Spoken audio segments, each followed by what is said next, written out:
Oi, gente, seja bem-vinda, seja bem-vindo a mais um vídeo da playlist do curso de Introdução à Psicologia. Meu nome é Marcos. Esta é a aula número 74, cujo título é Aprendizagem por Observação, Modelação e Aprendizagem Vicária. Estamos chegando ao fim dessa série de vídeos sobre tipos de aprendizagem. Falamos sobre muita coisa, com bastante alegria que chego ao final desta série, mostrando que consegui construir um mapa de vários assuntos que são importantes. Falamos sobre aprendizagem não associativa em uma aula, falei sobre habituação e sensibilização, contrastando os dois conceitos e relacionando também com adaptação sensorial, que foi trazido lá no módulo de sensação e percepção. Depois gastamos muitas aulas para falar sobre aprendizagem associativa, mais especificamente 10 aulas, algumas delas para falar de condicionamento clássico e a grande maioria para falar de condicionamento operante, que é um tópico bastante amplo e de bastante efervescência numa área da psicologia chamada de análise do comportamento.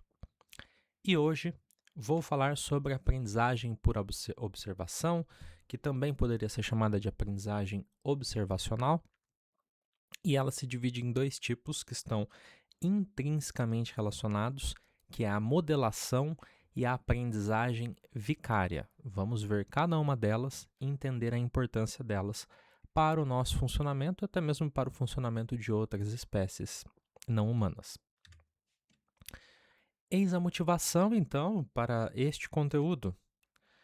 A pergunta que eu trago para iniciar a nossa conversa é a seguinte: precisamos experimentar tudo para aprender?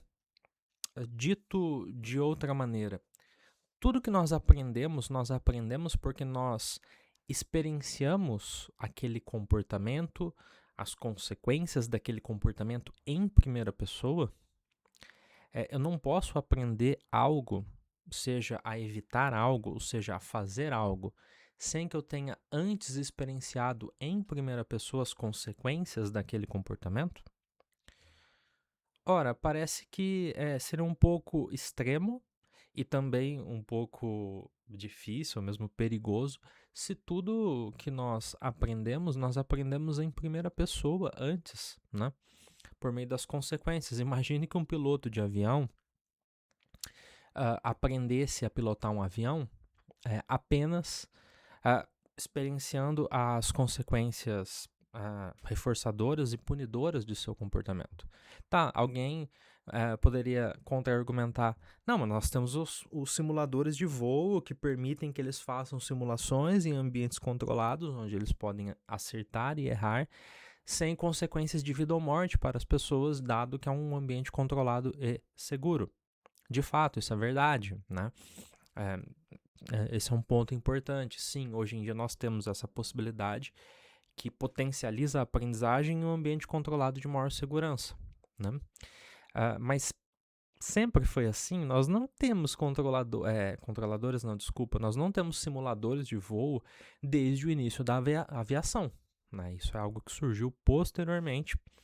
E simuladores realistas é algo bastante recente a partir da evolução da tecnologia,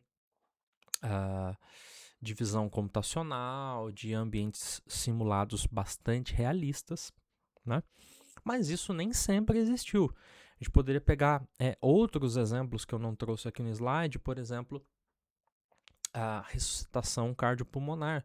Então, imagine pessoas que precisam fazer massagem cardíaca em pacientes que sofreram ataque cardíaco. Mais recentemente, nós temos ambientes realistas de simulação, nós temos bonecos, né, que simulam um paciente para você aprender as manobras de ressuscitação. Mas imagine no começo do século XX, ou em meados do século XX, como que isso era feito. Será que uma pessoa tem que perder uma série de pacientes para daí ela aprender a fazer de um jeito correto, até por tentativa e erro, de repente ela acerta no 6º paciente, depois de perder 5 pacientes, e aí agora ela vai começar a executar corretamente? Fica aí o questionamento. Crianças aprendem a utilizar garfo e faca e colher, utilizar os talheres, né, ao invés de comer com a mão. até que ponto que essa aprendizagem se dá apenas por reforço e punição do que ela está fazendo? Ou até que ponto que ela olha o adulto, como que ele está executando o movimento, ele mostra, ó, assim, ó, desse jeito, é assim que pega, e ela tenta, a partir disso, experimentar, mas antes observando um modelo, né, um adulto mais capaz para que ela tente executar aquela tarefa. Ou mesmo, imagine algo bastante ubíquo, bastante frequente na nossa sociedade, pessoas dançando, né? Será que a gente aprende por tentativa e erro? Ou será que nós ficamos talvez na frente de um espelho, que é bastante comum, né? Eu já vi aulas de dança em que pessoas ficam na frente de um espelho, em que elas conseguem ver o próprio corpo inteiro no reflexo, bem como o reflexo das demais pessoas que estão ali, e até que ponto que ela tenta imitar os movimentos, né, para aprender, independentemente daqueles movimentos estarem ou não sendo reforçados ou punidos. Né? Uma tentativa de imitação, de reproduzir no seu próprio corpo o movimento executado pela professora de dança, por exemplo. Então, a ideia preliminar que eu vou estressar ao longo dessa aula, enfatizar bastante, é que todos aprendemos primeiro observando o comportamento de outras pessoas. Começamos então pelo termo mais geral, aprendizagem por observação. Ela consiste na aquisição ou na modificação de um comportamento após a exposição a outro indivíduo que tem esse comportamento. Um sinônimo comumente utilizado é o de aprendizagem social, e ela é de dois tipos, como nós vimos há 2 slides atrás.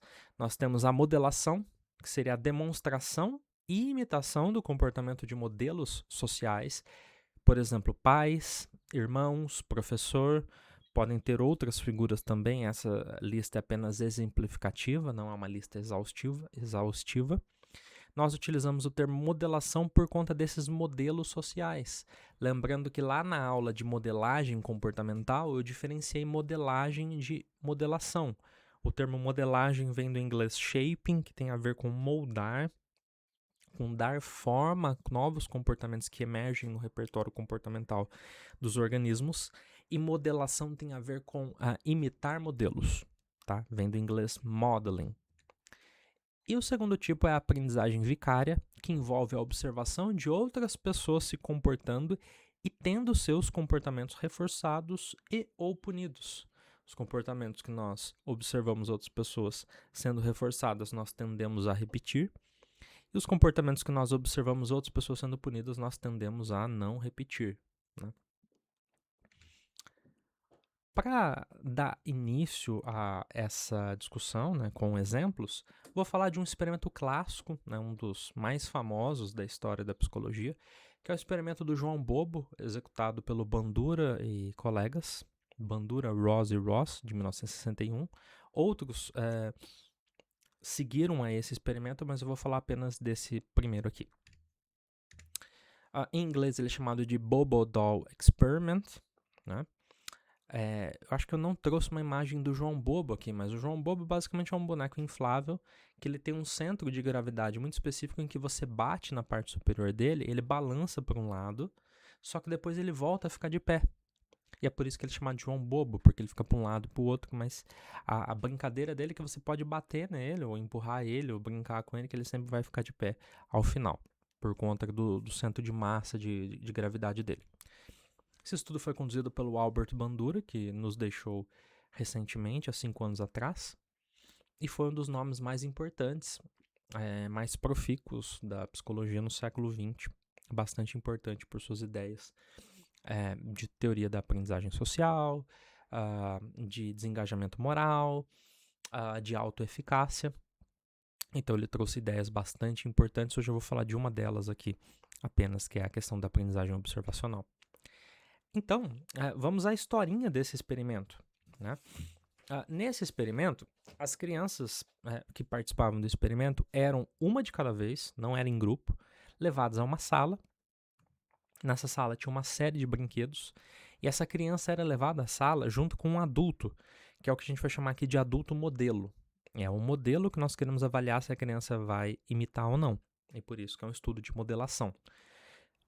Um grupo de crianças ficava com um modelo que ficava de um lado da sala com um conjunto de brinquedos, a criança ficava do outro lado da sala com outro conjunto de brinquedos. E esse adulto, que era um confederado, ou seja, ele fazia parte da equipe de pesquisa do Bandura, esse adulto, em algum momento, ele interagia com alguns brinquedos durante aproximadamente 1 minuto, e depois ele começava a interagir com o João Bobo. O João Bobo é esse brinquedo aqui que eu falei, que você dá um tapa nele, ele vai para um lado e volta para o mesmo lugar. Ele volta a ficar de pé. Então, João Bobo aparece aqui em várias cenas. Aí o que o confederado fazia, depois de 1 minuto brincando com outros brinquedos, era ir até o João Bobo e começar a dar soco no João Bobo, jogar pra cima, bater, chutar, tal como mostrado nas primeiras imagens aqui da primeira linha. Então isso daqui é uma confederada aparentemente que realmente parece uma confederada do sexo feminino. Estou dizendo isso pela saia, né? Estudo na década de 60, provavelmente uma mulher. Então, as crianças iam observar esse adulto agredindo o João Bobo, né?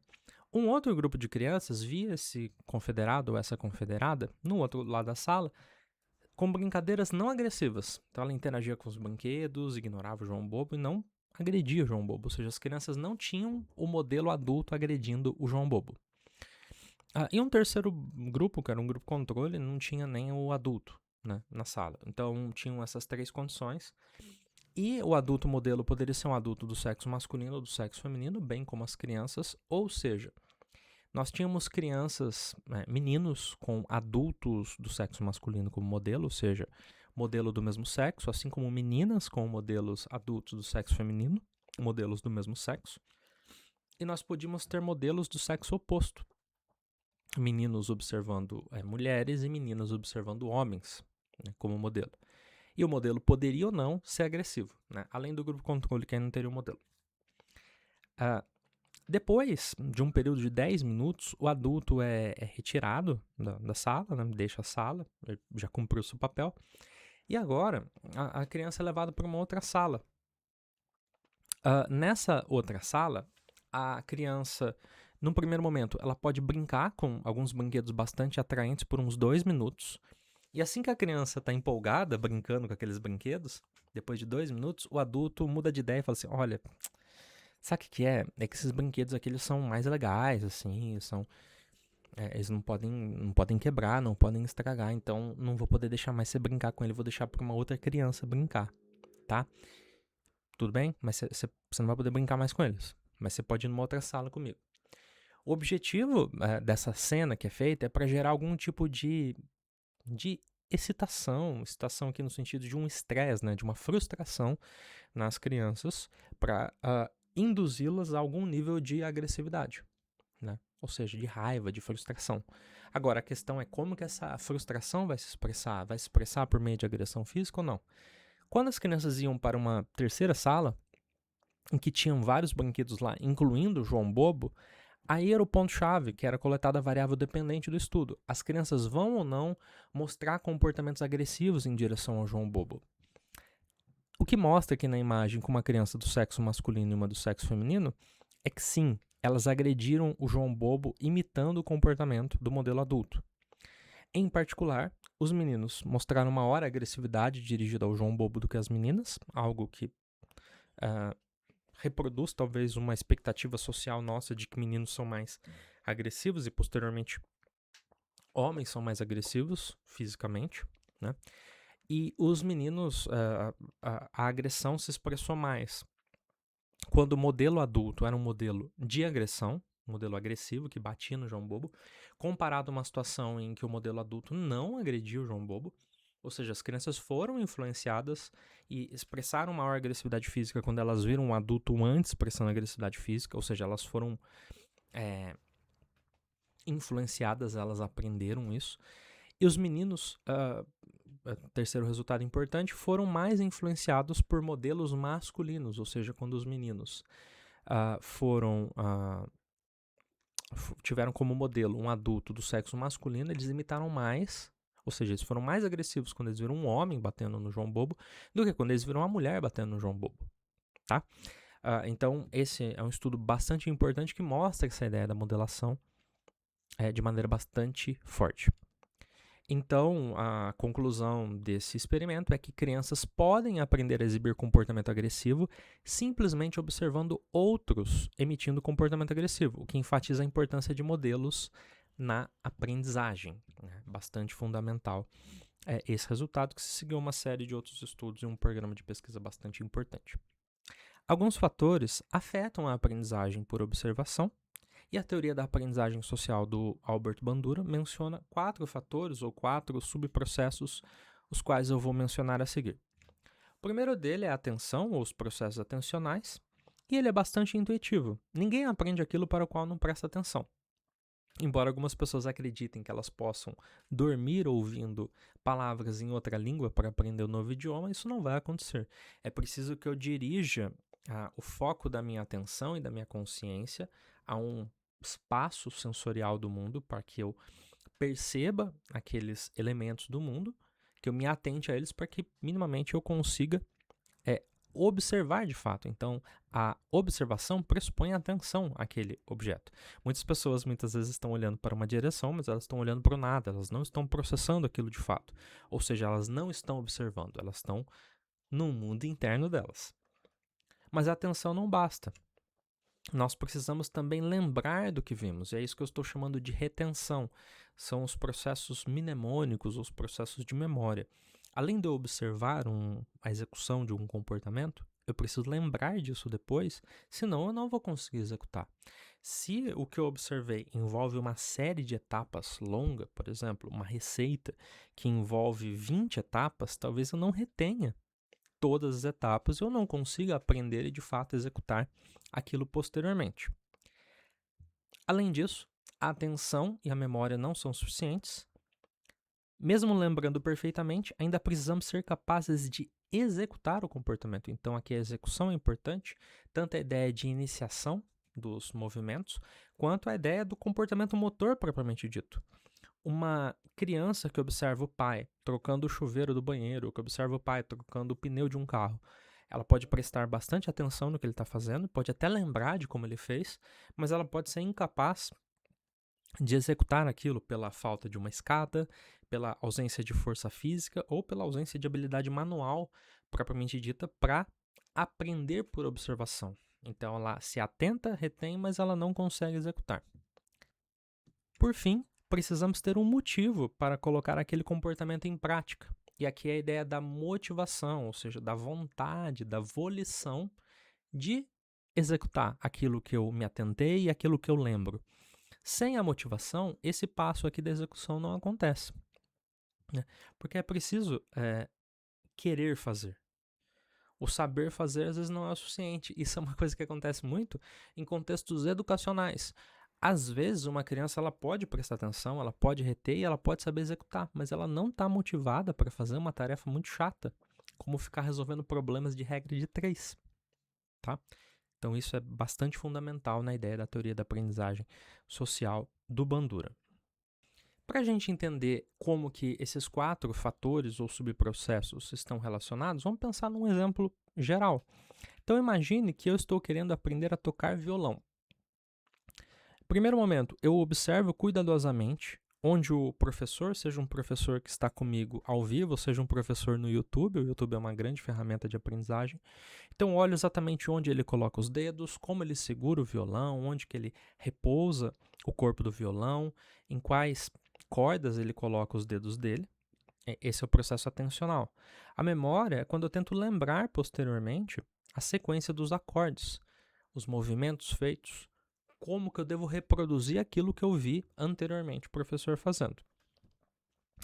A execução envolve eu treinar aquela habilidade. No começo, os meus dedos ainda não conseguem reproduzir os movimentos de maneira perfeita, mas com o tempo e com a repetição eu posso conseguir fazer de memória com bastante facilidade aquilo, e é esse o processo que envolve a aquisição daquele conhecimento, que é o que a gente chama de aprendizagem por observação. No entanto, para que eu melhore ao longo do tempo nessa execução, eu preciso estar motivado. Eu não posso, na primeira vez que eu tento executar, ao ver que a minha execução é pobre, é fraca, desanimar. Então eu preciso continuar praticando Porque se eu quero tocar bem as músicas, a prática, aquele ditado, né? A prática leva à perfeição. Então, eu preciso ir praticando e, obviamente, que aqui eu não estou prescindindo da ideia de reforço e punição. Eu posso ser reforçado, por exemplo, se eu tenho um professor que está me acompanhando em loco, ele pode elogiar muito bem, é isso mesmo, ele pode corrigir para me ajudar a melhorar. Mas tem os elementos da aprendizagem por observação.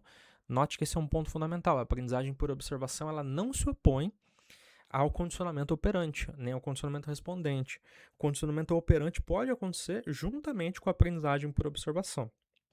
A ideia da aprendizagem por observação aqui é que o condicionamento operante não é suficiente para explicar toda a gama de aprendizagem que acontece com os seres humanos.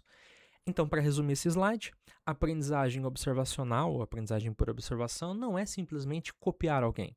Ela envolve prestar atenção, os processos atencionais, armazenar a informação, armazenar também tem a ideia de reter a informação, processos mnemônicos, ser capaz de reproduzi-la, então processos executivos e motores, e finalmente ter motivação para fazê-lo, ou seja, processos motivacionais ou volitivos. Agora vamos falar especificamente da modelação. A modelação é um tipo de aprendizagem que envolve a observação e a imitação de um modelo social. Então, eu vou trazer alguns exemplos assim aqui que estão relacionados à modelação. Lembrando que a modelação é um tipo de aprendizagem por observação, tá? Então, não se surpreenda que isso seja bastante parecido com o que nós vimos nos slides anteriores. Então, imagine a situação em que eu fui comer num restaurante japonês e fui comer sushi, e eu não sei comer com hachis, eu estou acostumado a comer de garfo, faca, colher, e para mim é uma dificuldade comer com esse novo objeto. Se você já teve a experiência de iniciante de comer comida japonesa, provavelmente você se recorda que uma das coisas que você fez foi olhar para colegas mais experientes comendo com aqueles objetos, perguntar como faz e tentar imitar. Então você observa como que ele está segurando os palitinhos, em qual altura dos palitos, dos hashis ele segura, de que maneira que ele aborda, né, se aproxima do alimento, como que ele captura e faz esse movimento de pinça, e como que ele mantém esse movimento de pinça até levar o alimento até a boca para conseguir efetivamente se alimentar. E depois você tenta imitar de maneira bastante desengonçada numa primeira refeição e você vai se aprimorando se você gosta de comida japonesa e continua consumindo, até que tem um momento que você tem bastante habilidade de utilizar os hashis. Esse é um exemplo típico de aprendizagem por modelação. Os modelos dos seus pares lhe ajudam a executar os movimentos corretos. Crianças aprendem a amarrar cadarços, né? Não é uma habilidade inata, né? O uso de calçados ensina um comportamento inato. Então, quando as crianças vão aprender, os pais vão ensinar de diferentes maneiras, contando uma historinha, recitando os passos e executando, quer no próprio tênis, quer no tênis no cadarço da criança, e depois pede para elas repetirem. Pode envolver correções ou incentivo social, que seria uma espécie de reforço social, mas parte do processo de aprendizagem é por modelação. A criança não vai por tentativa e erro. Geralmente crianças, quando elas estão em tentativa e erro tentando aprender a amarrar o cadarço, elas não conseguem. Muitas vezes elas podem ter alguma dificuldade no início, porque na presença do pai ou da mãe elas conseguem amarrar o cadarço porque eles ajudam. Posteriormente elas podem ter dificuldade naquele processo mnemônico, ou seja, elas não conseguem lembrar exatamente a sequência de passos e não conseguem fazer. Depois, quando o adulto está junto de novo e por mais um processo de modelação, elas vão conseguindo até que elas tenham prestado atenção, tenham memorizado, tenham a motivação para amarrar o cadarço, que vai acontecer quando? Quando o cadarço está desamarrado, ou quando elas calçam o sapato. E depois, finalmente, a execução daquele movimento. Note que a aprendizagem de crianças, o livro do Gazzaniga fala muito bem que as crianças são como se fossem esponjas, que absorvem muitas coisas que estão no ambiente. Isso vale para o lado bom e para o lado ruim. Quantas vezes pais se surpreendem com crianças falando seus primeiros palavrões, mesmo elas não tendo aquele modelo doméstico. Em casa ninguém fala palavrão e evita falar qualquer palavra que não queira que a criança aprenda e reproduza. Mas as crianças são como esponjas e os pais não são os únicos modelos das crianças. Pode ter um irmão mais velho que já está na escola, que já aprendeu palavrão e que fala para a criança em casa quando os pais não estão perto. ou a própria criança já pode estar em fase, em estágio de escolaridade, pode estar convivendo com outras crianças que falam palavrão, e ela aprende a falar também, ou ela aprende a dar com o dedo do meio, aprende algum gesto que é eminentemente social, e ela reproduz isso a partir da observação e imitação de modelos.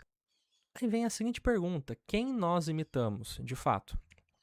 Nós imitamos modelos que são considerados competentes ou bem-sucedidos, ou seja, que conseguem executar algo, modelos de alto status ou prestígio, ou seja, pessoas que nós reconhecemos como superiores, prestigiosas, pode ser pai, pode ser uma pessoa com muito conhecimento, que estudou bastante, uma autoridade médica, uma autoridade judicial, modelos semelhantes a nós, e essa semelhança pode se dar por idade, por raça, por orientação sexual, por sexo ou gênero, por diferentes elementos que podem ser considerados importantes para cada um dos indivíduos.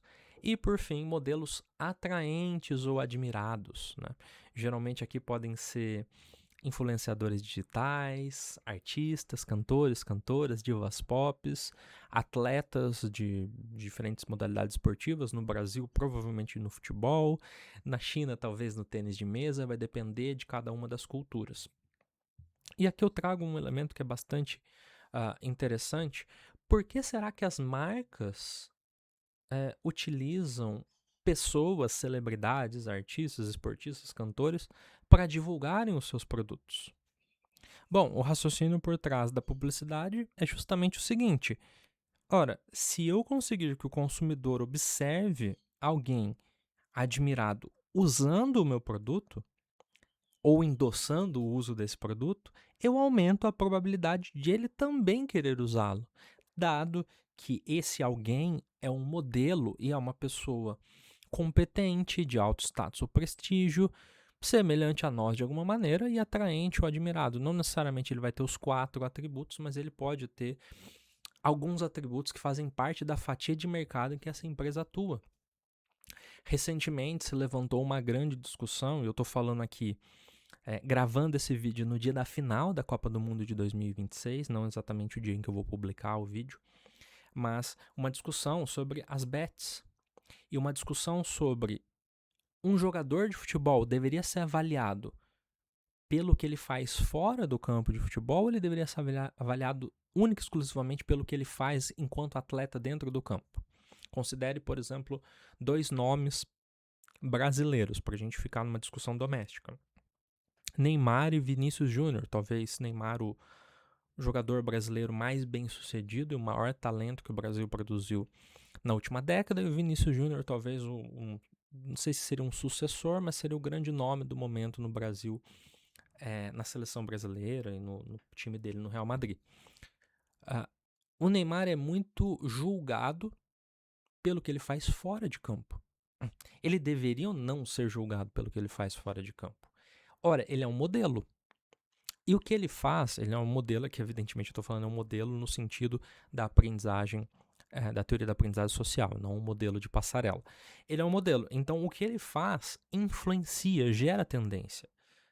O tênis que o Neymar usa, sendo um grande atleta, vai influenciar pessoas a comprar o mesmo tênis. O corte de cabelo que o Neymar tem, as roupas que ele usa, os valores que ele endossa.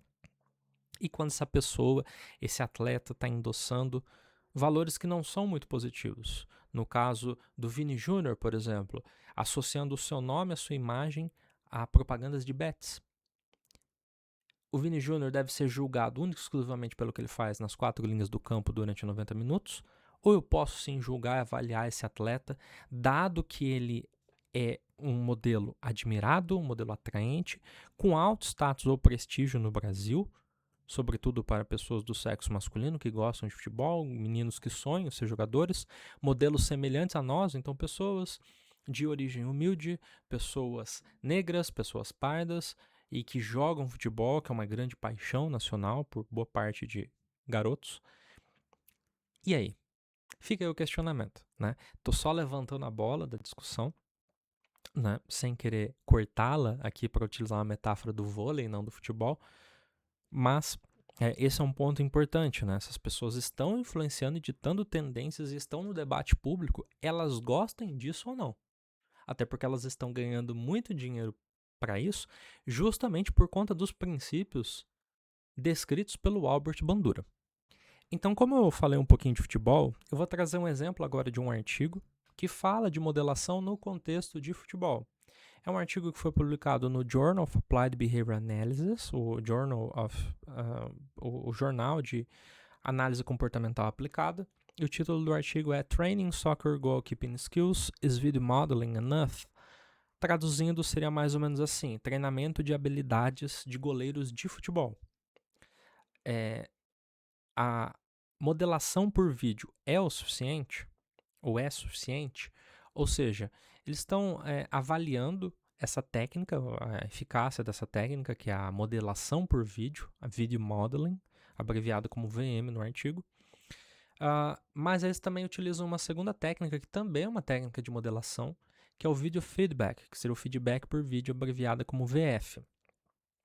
Então, o que eles fizeram? Eles pegaram 2 crianças de 9 anos nesse artigo, que jogam como goleiros de futebol, 2 meninos, e treinaram 3 habilidades importantes para goleiros. Então, quando a gente está praticando um esporte, futebol, por exemplo, existem alguns fundamentos do esporte. O cabeceio, o passe, o desarme, o chute, o domínio, né?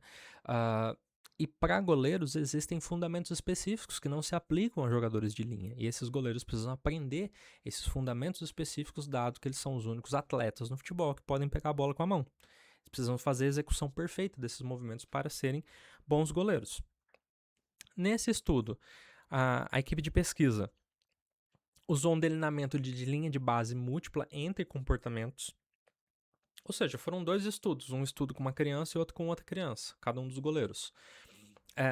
E aí, eles elegeram 3 fundamentos, ou seja, 3 movimentos que essas crianças, enquanto goleiros, precisam executar, e implementaram as intervenções de modelação por vídeo e de feedback por vídeo em momentos distintos, né? Primeiro, só a modelação por vídeo. O que consiste a modelação por vídeo? É um vídeo mostrando a execução perfeita de como a criança deveria fazer aquele movimento enquanto goleiro. Num segundo momento, aí a criança executa o movimento e eu posso avaliar o quão perfeito, né, ela executou aquele movimento. Ela pode executar aquele movimento muitas vezes, eu posso avaliar o percentual de vezes em que ela teve uma execução adequada. Quanto mais próximo de 100, melhor, significa que ela está saindo muito bem. Só que num segundo momento eu posso fazer a associação agora do video modeling, né, da modelação por vídeo, e do feedback por vídeo, em que a criança agora assiste, né, eu gravei ela executando o movimento, ela assiste a execução dela e eu falo, olha, aqui você mandou muito bem, ó, esse movimento foi bom, mas aqui você falhou nesse aspecto, tenta fazer um pouquinho mais, tenta flexionar um pouco mais a sua perna, tenta ficar um pouco mais nesse ângulo, tenta fazer assim, assado.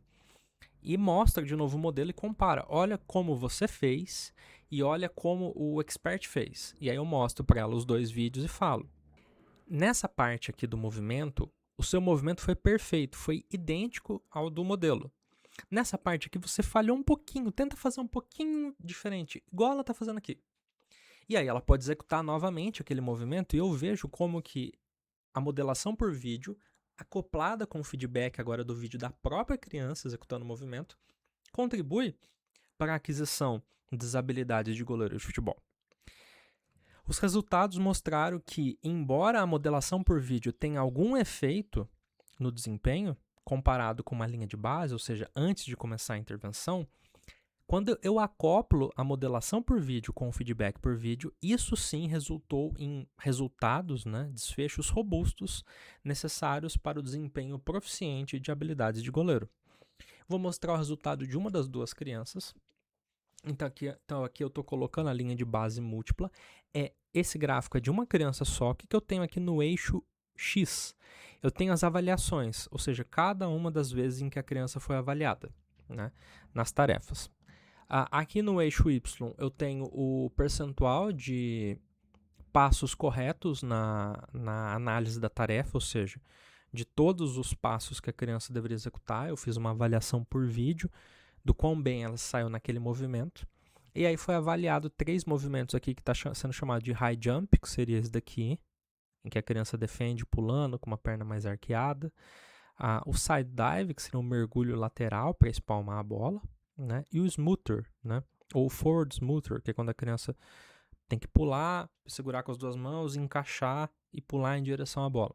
Enfim, eu não vou entrar nos detalhes, eu não sou goleiro, eu não sou futebolista, mas essas imagens aqui geradas por IA, por mim, isso não está no artigo, correspondem aos movimentos que as crianças deveriam executar.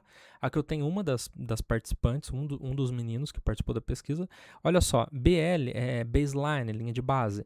Então olha aqui, ele executava 20% dos movimentos corretos nesse tipo de execução.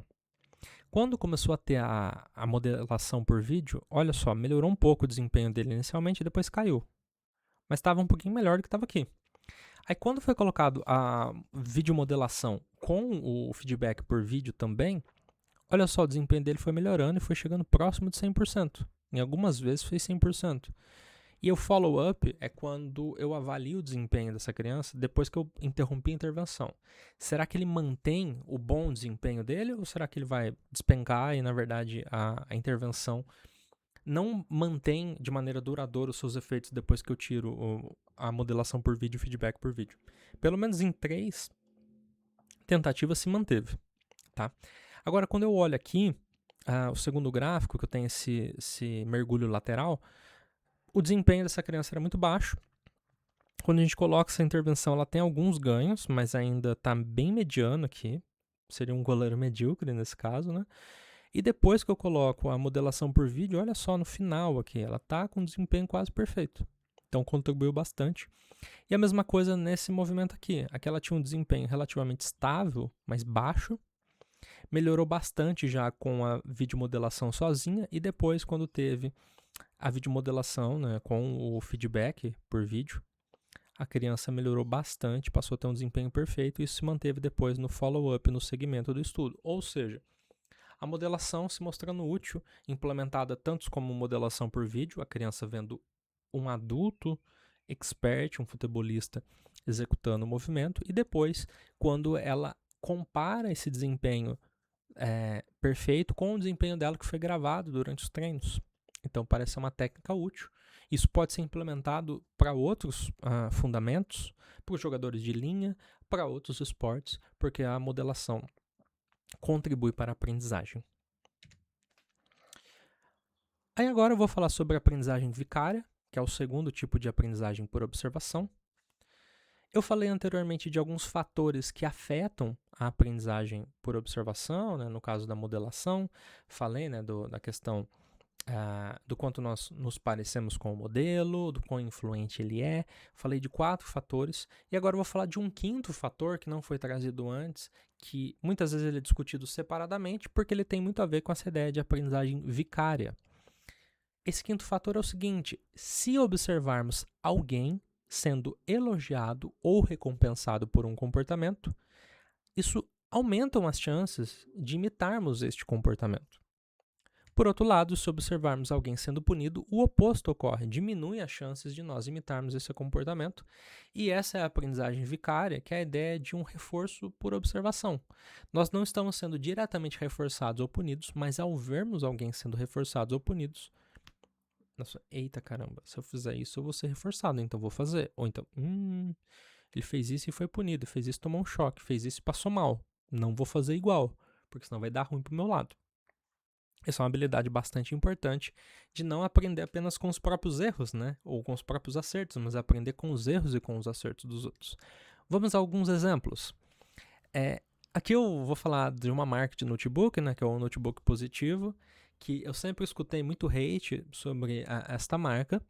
As pessoas falarem que é uma marca que é um computador lento, com um processador lento, que dura pouco, que tem assistência ruim. E aqui eu estou fechando todas as oportunidades de publicidade do Positivo aqui com o meu canal, infelizmente. Mas eu nunca comprei, nunca utilizei um computador Positivo. E nunca pretendo comprar ou usar, se eu puder evitar. Por quê? Porque eu já ouvi falar tão mal deste notebook que eu não quero usar. Eu falo, opa, não compensa. É melhor eu ir para outras marcas, porque eu acho que eu vou me dar melhor do que por esta marca aqui. Esse é um tipo de aprendizagem vicária. Eu vi pessoas comprando esse notebook se dando mal e fazendo uma propaganda negativa para mim, e eu nem comprei.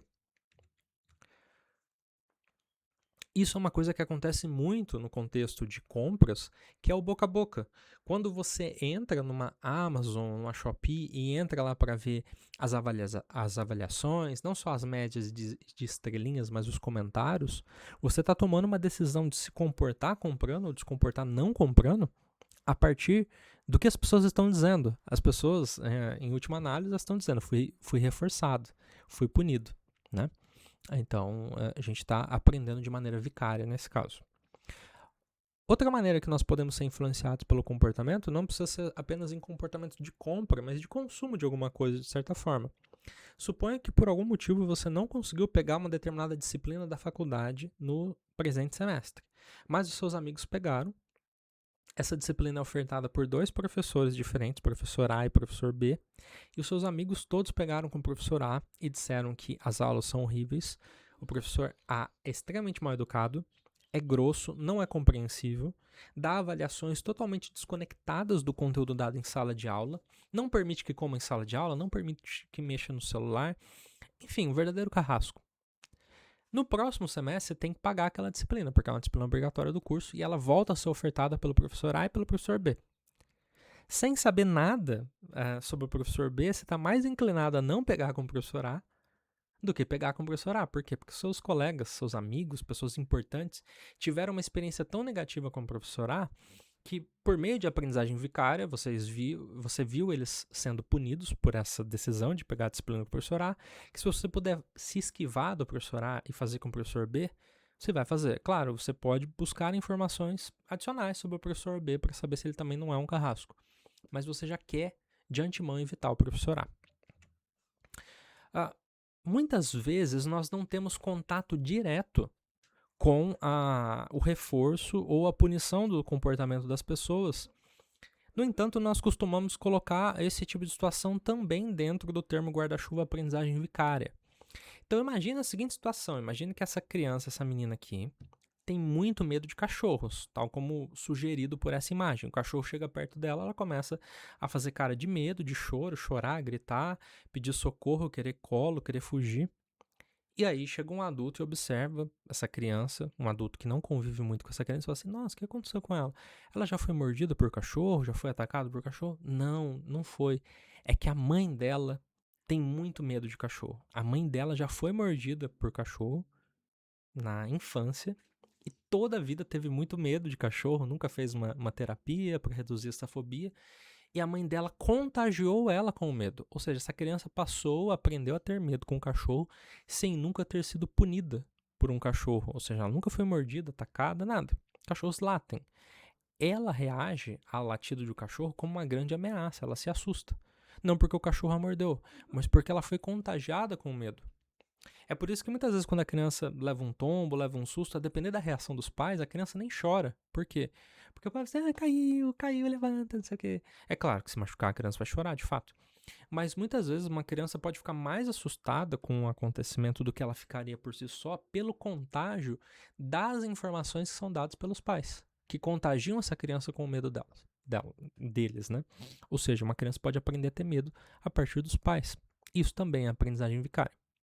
Acho bastante interessante nós fazermos uma ponte do último exemplo da criança com medo de cachorros com a ideia da aprendizagem vicária que pode acontecer em espécies não humanas, como ilustrado nesse artigo de Minek e colegas de 1984.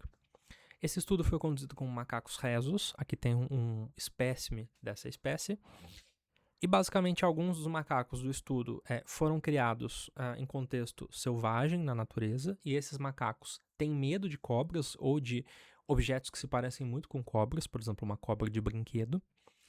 E outros macacos do estudo eram macacos criados em laboratório, em cativeiro, que nunca tiveram contato antes com cobras. Num primeiro momento, se fazia uma avaliação da reação dos macacos criados em cativeiro a cobras apresentadas no ambiente deles. Sejam cobras de verdade, sejam cobras de brinquedo, sejam objetos tipo uma corda, algo comprido que se assemelha minimamente a uma cobra. Os macacos de cativeiro não tinham medo de cobras, eles respondiam, eles tinham comportamentos dirigidos àqueles objetos e não demonstravam medo. Só que teve um momento do estudo em que houve uma interação, em que os macacos criados em cativeiro puderam observar os macacos criados na natureza interagindo com as cobras e, na verdade, demonstrando respostas de medo, né? Vocalizações, afastamento, respostas corporais que indicavam medo. A partir disso, por meio de observação, ou seja, por meio da aprendizagem vicária, os macacos criados em cativeiro passaram a ter respostas de medo na direção desses objetos. Isso é mostrado aqui pelos comportamentos de medo. Aqui eu tenho a média total dos comportamentos de medo dos diferentes animais. Então, nós tínhamos os pais criados criados na natureza, e os adolescentes, né, os macacos mais jovens, que foram criados em cativeiro. E aqui é o pós-teste desses macacos adolescentes, ou seja, quanto que eles tiveram de respostas de medo. E notem que o desempenho deles aqui é muito parecido com os pais. Notem que aqui as respostas de medo dos pais, né, que são os macacos criados na natureza, é bastante alta, de cobras reais. Também bastante altos, né, relativamente altos, de cobras de brinquedo. Aparece um pouco também para um modelo de cobra, ou seja, uma representação modelo, mas para uma corda preta, uma corda amarela e um objeto neutro, as respostas de medo são bastante baixas, por causa da corda amarela é inexistente. Os adolescentes têm um comportamento bastante parecido, é bastante equivalente para o objeto neutro, não tem respostas de medo para a corda amarela, um pouquinho e bastante similar para a corda preta, relativamente parecido para o modelo de cobra, para a cobra de brinquedo, e um pouquinho menor, mas bastante alto também, o mais alto de todos para os adolescentes, para a cobra real. Ou seja, eles aprenderam a ter a resposta de medo por meio de aprendizagem vicária, ou seja, por meio de aprendizagem por observação. O que acontece com seres humanos também acontece em certas espécies animais. Então, qual é a mensagem para levar para casa depois de toda essa nossa discussão? Grande parte do que aprendemos não resulta da experiência direta, mas da observação das ações e das consequências vivenciadas por outras pessoas. Como sugestões de materiais, recomendo os vídeos do canal do amigo Edmilson, canal Psicologia, aqui ilustrado pela playlist de Introdução às Neurociências. Recomendo bastante os conteúdos dele, são bastante interessantes e estão sendo continuamente aprimorados e alimentados lá no canal dele. O link vai estar na descrição do vídeo e talvez esteja aparecendo em algum lugar aqui no card do vídeo neste momento. Tá bom? Então, gente, por hoje é só. Por esse módulo também é só. Encerramos aqui o tópico de aprendizagem. Nas próximas aulas, nós começamos a nos dedicar à segunda parte do termo aprendizagem em memória, ou seja, começamos a falar de aprendizagem em memória. Estou bastante empolgado para iniciar esse assunto. Então, por hoje é só. Agradeço a todos e a todas e até o próximo vídeo.